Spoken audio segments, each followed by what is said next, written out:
The Squid Game didn't just end with a winner, it ended with a choice.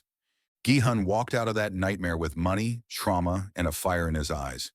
Everyone thought he was going to burn the whole system down. But what if he didn't?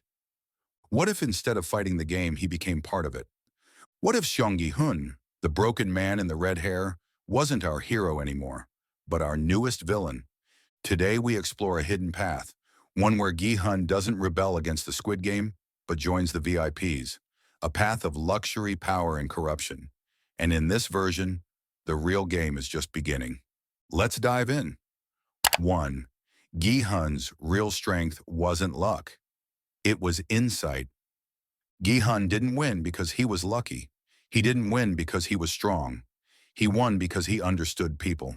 He knew when to show kindness, when to step back, and when to sacrifice. The VIPs would have noticed that, unlike most winners, Gi-hun didn't fall apart after the game. He didn't waste his money. He asked questions. That alone makes him dangerous. To the VIPs, he's not just a survivor, he's an asset. Someone who sees the cracks in people. Someone who can predict choices under pressure. That's the exact skill they use to design the games. So maybe they didn't see him as a threat. Maybe they saw him as potential. 2. The airport call. What if it was a job offer? That phone call at the airport was strange, cold, calculated. The voice on the other end didn't beg him to stay away. It tested him, and Gi-hun failed or passed, depending on how you look at it. Most people think he turned around to fight the system, but what if that wasn't rebellion, but recruitment? A simple choice. Board the plane and return to your old life, or come back and learn how the world really works. And Gi-hun chose knowledge. He chose power. He chose to stay. That moment wasn't about justice. It was about curiosity and perhaps ambition. 3. Behind the curtain, the VIP world is seductive.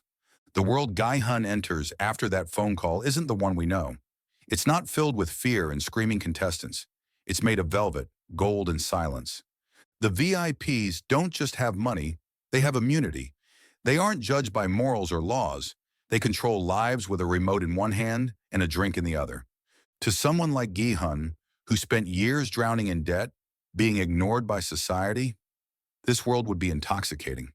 At first, he'd resist it. He'd feel disgusted. But then come the justifications. If I'm here, I can make it better. If someone must hold the power, it should be me. That's how it starts. That's how morality dies, in silk robes behind golden masks. 4. Redesigning the games. Gi-hun's version would be worse. The original Squid Game was cruel but childish.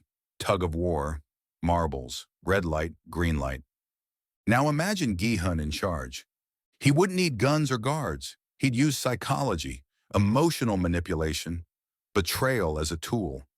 Imagine a game where players must eliminate someone they love to move on, or where trust is tested through lies and fake allies.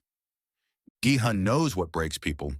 He knows what gives them hope, and how to twist that hope into agony. Under his rule, the Squid Game wouldn't just be a bloodbath, it would be a mirror, one that shows players exactly who they are, before shattering it in their faces. The shift, when the hero stops saving. Gi-hun's power wouldn't change overnight. At first, he might try to help, try to reduce the pain, maybe add rules to make things fairer, maybe allow second chances. He might even believe he's fixing it. But soon he'd stop listening to the screams.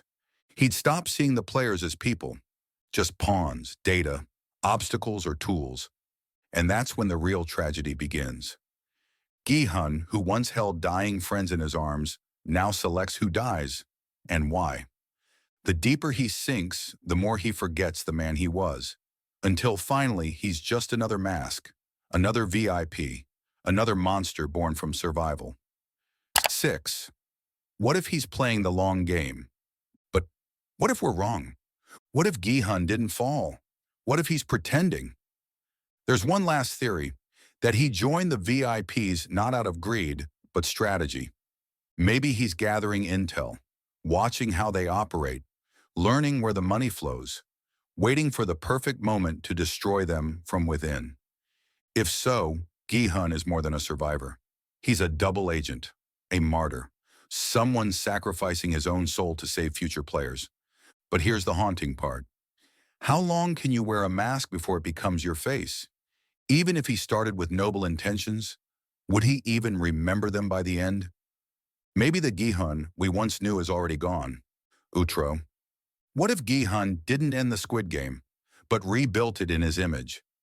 This theory flips everything we thought we knew about our unlikely hero, from victim to villain, from player to puppet master, from savior to something darker. Thank you for watching. If this idea made you think or changed how you see Gi-hun, hit that like button and drop your thoughts in the comments.